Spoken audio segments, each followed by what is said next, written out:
નમસ્કાર, news for ઇન્ડિયામાં આપનું સ્વાગત છે. હું છું આપની સાથે કુમાર. નજર કરીએ સમાચારો પર. અમીરગઢમાં બનાસકાંઠા લોકસભા કોંગ્રેસના ઉમેદવાર ગેનીબેન પહોંચ્યા હતા. અમીરગઢના ડુંગરપુર ધૂણી ખાતે બનાસકાંઠા બેઠકના લોકસભાના ઉમેદવાર ગેનીબેને આશીર્વાદ લીધા હતા. ગેનીબેનના સમર્થકોએ ગેનીબેનનું ફૂલહારથી ભવ્ય સ્વાગત કર્યું. ગેનીબેને ડુંગરપુરી ધૂણીના આશીર્વાદ લીધા અને મોટી સંખ્યામાં લોકો ઉમટ્યા હતા. કોંગ્રેસે હવે ધારાસભ્ય ગેનીબેનને ભાજપના શિક્ષિત મહિલા ઉમેદવાર ડોક્ટર રેખાબેન ચૌધરી સામે મેદાને ઉતાર્યા છે. ત્યારે ગેનીબેને મીડિયા સાથે વાત કરતા ભાજપ સરકારને ઘેરી હતી. તેમણે શિક્ષણ સહિતના અનેક મુદ્દાઓ પર સરકારને સવાલ કર્યા હતા. હજુ ચૂંટણીનો પ્રચાર એ ફોર્મ ભર્યા પછી અને તાલુકા પંચાયતની સીટ વાઇઝ ગોઠવા એ પ્રમાણે થશે. આજ તો આપણી સૌની હિન્દુ ધર્મની સંસ્કૃતિના આસ્થા પ્રમાણે દરેક તાલુકા કક્ષાએ જ્યાં ધાર્મિક સ્થાનો છે એ દર્શન કરવા માટેનો કાર્યક્રમ લગભગ 15-20 દિવસથી ચાલે છે. એ પૈકીમાં આજે ડુંગરપુરી બાપુની જગ્યામાં દર્શન કરવા માટે કોંગ્રેસના આગેવાનો અને અમે સૌ કાર્યકરો અહીંયા આવ્યા છે. ત્યારે ડુંગરપુરી બાપુની જગ્યામાં એક જ પ્રાર્થના કરીએ કે આ ચૂંટણી દરમિયાન ભાઈચારાની ભાવના રહે અને સૌ આગેવાનો હળી મળીને એક તંદુરસ્ત લોકશાહીના ભાગરૂપે ચૂંટણી જે પક્ષો એકાબીજા પ્રચાર કરતા હોય એ સંયમ રાખીને ચૂંટણી લડે. જે અમારો કોંગ્રેસ પાર્ટીનો ચૂંટણી ઢંઢેરો આવે અને અહીંની જે લોકલ સમસ્યાઓ છે એ સમસ્યાઓ લઈ અને આવનાર સમયની અંદર અમીરગઢ તાલુકાની જેટલી પણ તાલુકા પંચાયતની સીટો છે એ સીટો સુધી પહોંચવા માટેના અમે પ્રયત્નો કરીશું. પણ શિક્ષણને લઈને મુદ્દો ઉઠી રહ્યા છે, શું છે? સૌથી ગરીબ સમાજ હોય SC ST OBC કે પ્રાઇવેટમાં એવી મોટી ફી ભરી શકવાની એમની ક્ષમતા નથી. મધ્યમ અને ગરીબ વર્ગને એ સરકારી સ્કૂલનું શિક્ષણ મળે અને વર્ષો જૂની આ વિસ્તારની અંદર ક્યાંક ને ક્યાંક ગાંધી વિચારધારાવાળા આગેવાનોએ જે સંસ્થાઓ બનાવી હતી પણ એ સમયને સંજોગે હવે એના જે વસ્તી વધારાના કારણે એમાં એની કેપેસિટી ઓછી હોય તો આવનાર સમયની અંદર આ વિસ્તારની અંદર મફત શિક્ષણ એ તમામ સમાજોને મળે. અને સેન્ટ્રલ ગવર્મેન્ટ જ્યારે મનમોહનસિંહ વડાપ્રધાન હતા એ ટાઈમે મફત શિક્ષણનો કાયદો અમલમાં મૂક્યો હતો. પણ ક્યાંક ને ક્યાંક ભારતીય જનતા પાર્ટીનું રાજ 30 વર્ષમાં અને પ્રાઇવેટીકરણ અને એમના મળતિયાઓની સ્કૂલો બધી ચાલે, મોંઘી ફીઓ વાલી ન ભરી કે છતાં પણ બિચારા મજૂરી કરીને કે મિલકત વેચીને દીકરા દીકરીને ભણાવે. હવે એ નોબત ના આવે એટલા માટે કે આવનાર સમયની અંદર બનાસકાંઠો એ શિક્ષણમાં સૌથી અતિ પછાત છે અને અતિ પછાતપણું દૂર કરવા માટે શિક્ષણ માટે સારું કામ થાય એવા અમારા પ્રયત્નો રહેશે. જાતિવાદ ઉપર ચૂંટણી નથી, પક્ષાપક્ષી ઉપર નથી, પરંતુ વ્યક્તિ ઉપર ચૂંટણી, એટલે કે બહારના વ્યક્તિઓ સામે લડી રહ્યા છે. બનાસકાંઠા જિલ્લાનું નેતૃત્વ ભૂતકાળમાં અનેક અમારા બનાસકાંઠાના સિનિયર આગેવાનોએ કર્યું છે. આ જિલ્લાને ભાઈચારાની ભાવના સાથે કાયમી એમને ટકાવી રાખ્યો છે.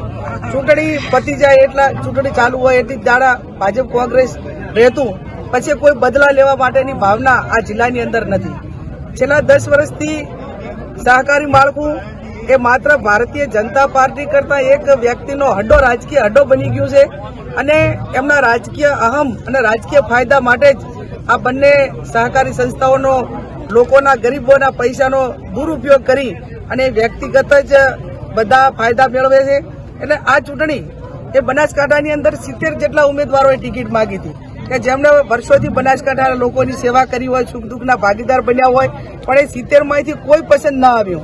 માત્ર ને માત્ર એમના કયામાં જ રહે અને જેને ભાજપ હાથે પણ એક બાજુ ભારતીય જનતા પાર્ટી એવું કે અમારી કેડર બેઝ પાર્ટી છે તો એક પણ રૂપિયાના સભ્ય ના હોય, જેને રાજકારણ હાથે કાંઈ લેવા દેવા ના હોય, એ જે ટિકિટ અપાવનારા પણ બહારના અને ચૂંટણી લડવાનો કાર્યક્ષેત્ર પણ હવે ઉભું થાય વસ્તુ અલગ છે. પણ આજ સુધી એમનું બનાસકાંઠા કોઈ જાહેર જીવનનું કાર્યક્ષેત્ર રહ્યું નથી.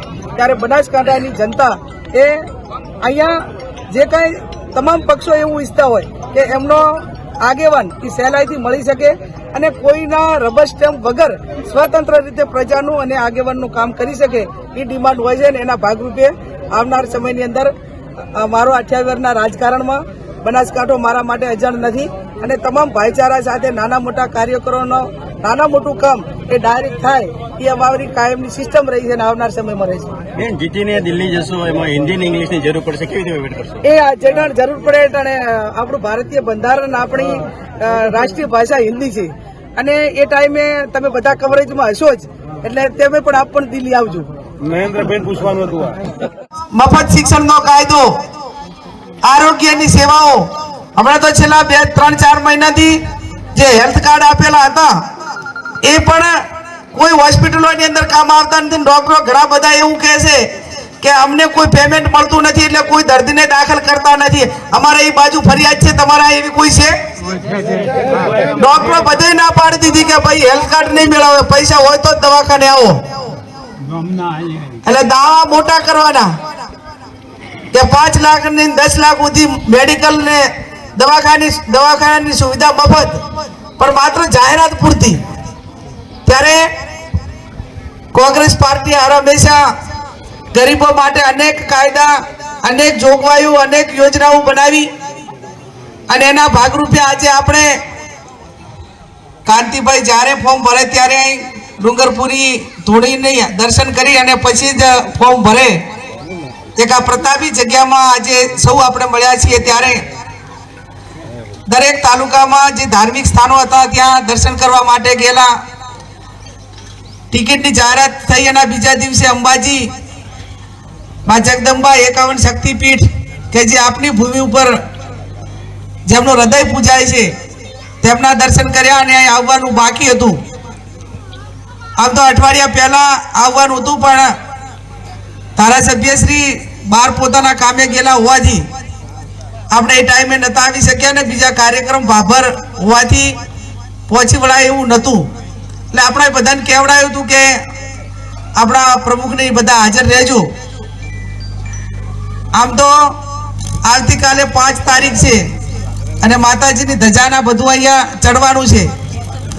ભાઈ પાંચમનું અને માતાજીની ધજા માટે આપણા આગેવાનોને બધા હાજર રહેશે. આવતીકાલે અમારે બધા આગેવાનોને પ્રદેશ સમિતિમાં 1 વાગે મીટિંગ છે, એટલે મીટિંગમાં અચૂક હાજર રહેવા માટેની પાર્ટીનો આદેશ છે. એટલે આજે અમને બધાને એમ કે કાલે પાંચમના દિવસે આમ પબ્લિક આવે આ ડુંગરપુરી બાપુના એક આ દુહા રૂપે એમ કે ઈશ્વર ઘોડા એટલે આ લડાઈની શરૂઆત આ મહાજલમાં થઈ છે. ત્યારે બાયો ચડાવીને તમારે બધાએ ચૂંટણી લડી અને કોંગ્રેસ પાર્ટીને આશીર્વાદ આપવાના છે. વિશેષ ના કહેતા આપ સૌ મોટી સંખ્યામાં કોંગ્રેસના આગેવાનો માત્ર દર્શન કરવા માટે જ આપણે બોલાવ્યા હતા અને એ પણ ફોન કરીને, પણ તમે એકાબીજાને સમાચાર મોકલીને પણ અહીં હાજર રહ્યા. અમારે 1 વાગે ત્યાં મીટિંગ હોવાથી તમને બધાને ગામડામાં કહેવડાવી શક્યા નથી. અને બીજું તાલુકાની સીટ વાઇઝ જવાનું છે એટલે બીજાને અત્યારે કામ હોવા છતાં કામ કોઈનું ના બગડે એના માટે કરીને અહીં બોલાવવા માટે બહુ પ્રયત્ન નથી કર્યો. એટલે જે ના ફોન કર્યા હોય, ના આવી શક્યા હોય એમને પણ કહેજો કે બેન તાલુકા પંચાયતની સીટ વાઇઝ આવવાના છે. આપણે હાજર રહી અમારું સન્માન કર્યું અને બાપુના આશીર્વાદ મળ્યા.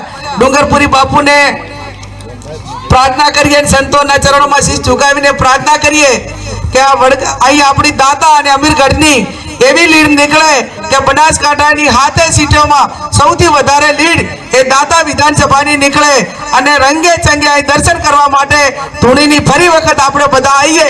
એ શબ્દ સાથે આપ સૌનો ખૂબ ખૂબ આભાર.